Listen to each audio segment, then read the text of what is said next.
শাশুড়ি মা গ্রামের বাড়ির থেকে বেছে পরিষ্কার করে পাঠিয়েছে মোচা। একটু কালো কালো লাগতেই পারে যেহেতু কাটা একটু সময় হয়েছে। যেহেতু শাশুড়ি মা ভালোবেসে পাঠিয়েছে এটা তো বাদ দেওয়া যাবে না, সুন্দরভাবে রান্না করে খাবোই। তো এটা সম্পূর্ণ নিরামিষভাবে বানাবো, রসুন পেঁয়াজ ব্যবহার করব না। সবার প্রথমে গ্রেট করে আদা, নুন, হলুদ, লাল লঙ্কা গুঁড়ো আর গরম মশলা সাথে একটু চিনি দিয়ে ভালোভাবে মেরিনেট করে নেব। এবার একটা প্যানে মাস্টার্ড অয়েল গরম করে দিয়ে দিব ঘি, শুকনা লঙ্কা, গোটা জিরা, সফ, তেজপাতা আর কয়েকটা কিশমিশ। নাড়াচাড়া করে একটু জল দিয়ে দিব হলুদ গুঁড়ো, লঙ্কা গুঁড়ো।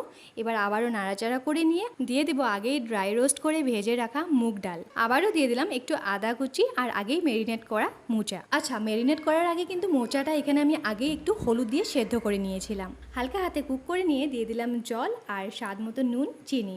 আর সাথে হয়ে যাচ্ছে ভাত আর মোচার একেবারে ভিতরের অংশটা বড়া করে নিয়েছি। এবার মোচার রান্নাটা একটু মাখো মাখো হয়ে আসলে রেডি হয়ে যাবে মুগ ডাল দিয়ে মোচার ঘন্ট। গরম গরম আজকে দুপুরের থালাটা রেডি করে নিব।